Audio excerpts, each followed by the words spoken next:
And then I missed the drug test. I went the whole year thinking I was going to work at ADP, and I found out that I actually missed the date for the drug test. I missed the deadline, so they rescinded the offer.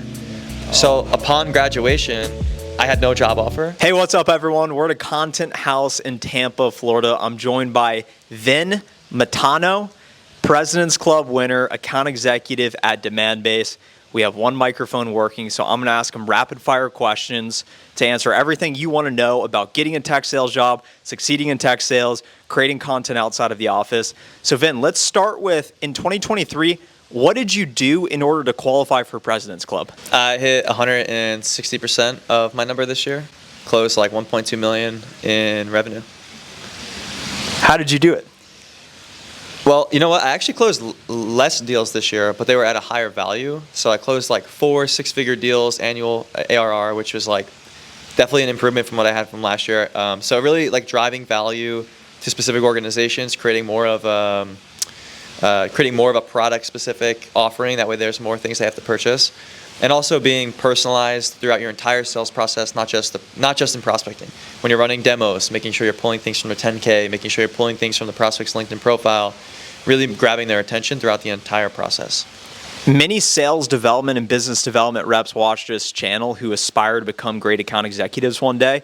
What can current SDR, BDRs do to further develop their sales skills so that they can come in and crush the ground running as a new account executive? I would try to get as much experience on calls. So if you're paired with an AE, I would ask to sit on every single call from an AE. See one deal from discovery to close, and just sit on the calls, offer to take notes, provide value to your AE. For accounts that are unqualified, meaning your AE would not take them, they're unqualified, ask to take them. Even if it goes absolutely nowhere, it's good to get those reps out. And then the last thing would be to grab time with your manager or your future manager and do like mock pitches and mock demos with them. The more experience you can get demoing the product, going on calls, the better. I would not worry about closing experience at all. I think that comes with the reps. The main thing you need to learn is actually how to manage calls. As you think back to your success in 2023 qualifying for President's Club, I'm sure your annual revenue target is going to increase in 2024, more responsibility. What do you plan to do in 2024 to replicate and build on your success to continue expanding in your career? I plan to do less sales calls. So last year I had a really, really big territory where like I had a lot of BS in my pipeline, and it was very distracting from the big opportunities. So my goal this year is to have a smaller pipeline, or I should say less accounts in my pipeline, but bigger opportunities. And for me, if I can just work like, 8 deals that are really, really big, I can probably hit my number. And that's not a lot of deals at all, at least at my company. So I want to focus on less deals, higher value.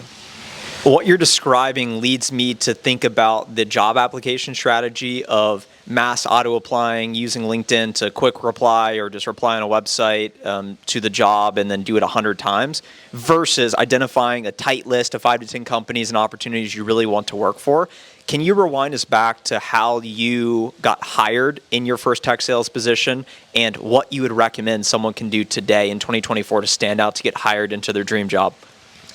Getting hired, I think what was important for me was like really studying the product and also studying the people that were interviewing me. So I remember like one of the guys interviewing me, he had like won Rookie of the Year years ago, and I brought that up. And my question was, hey, I saw on your LinkedIn you won Rookie of the Year years ago. What went into winning that? And that just shows extra research. As a salesperson, being able to research is very important. And then not only just researching, but tying in the research into your sales process. So showcasing that skill on an interview could really, really help you out. My advice would be to do that, obviously, but to stand out after applying is reaching out to team members, the manager, and the hiring manager, sending them personalized videos, introducing yourself. That will help you stick out and at least ace the interview, or at least get the interview, I should say. What was your personal story breaking into tech sales?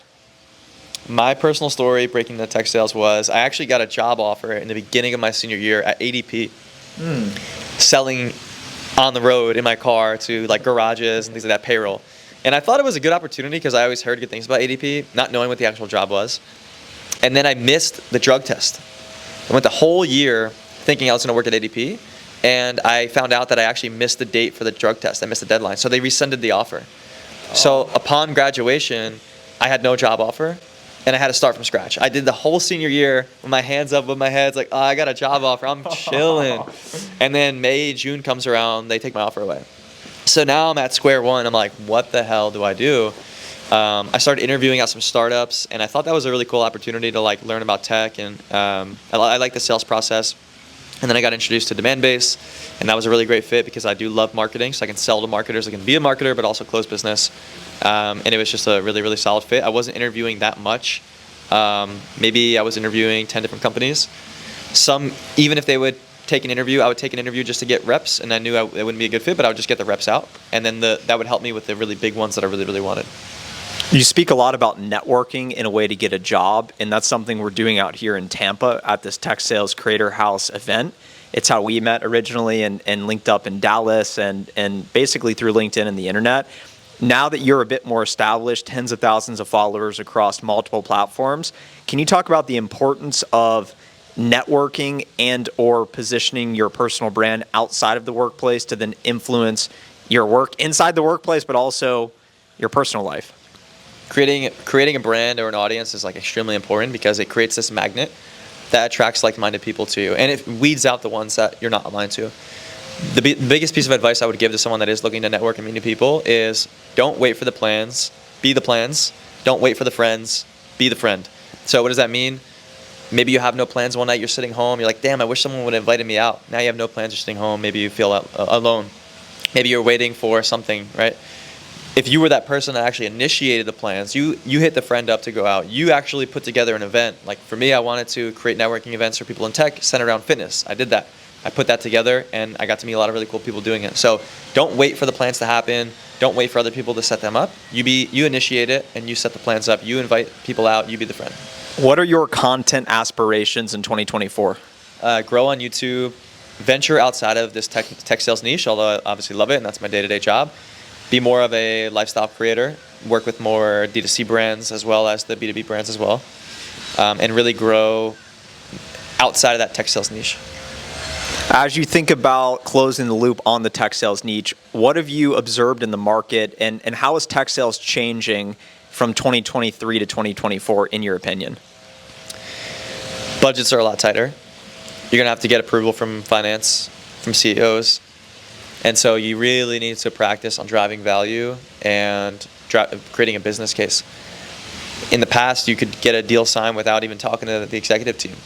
And those days are kind of gone. So longer sales cycles you can expect more approvals, and you're going to have to come prepared with an actual case for why your solution is going to help their top line. Outside of the workplace career, what are some of your other broader lifestyle goals currently? Lifestyle goals, like for me, I just want to do like cool shit.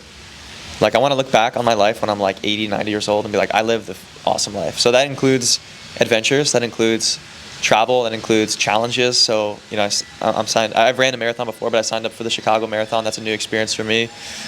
Just got back from Colombia, so traveling internationally. Just doing cool shit like this at the Content Creator House, saying yes to opportunities like this. This is something that's very unique, and I could easily have said no. But this is a really cool opportunity and something that I'll look back on and think, wow, that was cool that I did that. What memory, looking back upon your Colombia trip, excites you the most? Honestly, just seeing how other people live, seeing a new place, and getting like introduced to their culture is always super fun. And you learn a lot about how different people think and act. And what you find out is like everyone's like really, really similar around the world. They all think the same. They all have similar goals in life. They all just want to like be happy. To close the interview up here, someone that's listening right now may be looking to transform their life and get a new job. Someone may be in the first 12 to 24 months of their new job and looking to take their income to the next level. Someone may be a bit more tenured in their career and is looking to expand their income streams and create content like what we're doing. What advice would you give to that person out there that's listening, that's looking for that extra bit of insight, motivation? Although I would say what comes internally is probably more important than anything we say, but what insight would you share with them as someone who's accomplished all three of those things to transform their life and how they want to see it? Well, you want to be relatable, right? And so when I first started making content, I thought the idea was to stay in a niche. And that does help you grow, but there's a ceiling to all niches. There's a certain point where you can't grow. And there's a creator, I think his name is Dan Coe. I hope I'm saying his name right because I want to give him credit. He talks about being nicheless. And I thought that's a really interesting idea. And I think when you get started, it's very easy to pick a niche because that's what everyone tells you. And it does help with their initial growth. But once you get to that next phase of growth, it's extremely difficult to break that. And I'm in that spot right now. I'm hitting like a lot of plateaus in my content. But if you're nicheless, the opportunities are limitless. And you actually become the niche. Trent Dressel, you are the niche. Your niche would be, you have a former background in tech sales, you're a content creator, you work in the pharmaceutical business. That is your niche. You love half marathons, you live in Austin. You create all these different points now for people to connect with you. Instead of just saying, I'm Trent, I'm in tech sales. Because someone in tech sales now, if they're not in tech sales, they won't like your content. So this whole idea of like being nicheless, I think is very important, but at the same time, making sure you're dropping in all of your interests throughout your content and just sharing your experiences in life is the easiest way to do that. To my defense, I'm signed up for the full marathon Austin in February, so I want you to remember me as a marathon guy, not a half marathon guy, but I still love it. I still love the running. Well, Vin, I think this was an action-packed interview filled with so much value. We would love to hear your guys' comments down below, feedback. And if you have questions for Vin is open to connecting with you and responding to all your messages or whatever you want to share with them. We'll include a link to his LinkedIn down below. So make sure to let us know what you thought of the interview and have a great rest of your day. And follow your boy on YouTube. I'm trying to get the Trent Dressel levels. Hit me up on YouTube, Vin Matano. A lot of vlog, lifestyle content, sprinkled in some tech sales tips. Again, being nicheless, check it out. I actually watch his videos. They're really good. They're really entertaining. Go check them out. He might be the tallest man on this boat. Rumor has it, if you look Trent in the eyes, you'll turn to stone. Or you'll instantly close your deal. The other one? Or I'll take the pipeline from you. This is my boat. I dock it up here sometimes just for show. Is it a 60-foot yacht? 60 foot's way too small for me. I'm a little congested on a 60-foot yacht. It needs to be at least 128 feet with girth throughout the middle of the boat, just in case I hit rough seas up north. Sometimes we go to Antarctica. Is your second boat? Yeah, the Starship number 2. I put a 2 on it just to indicate second boat. Right.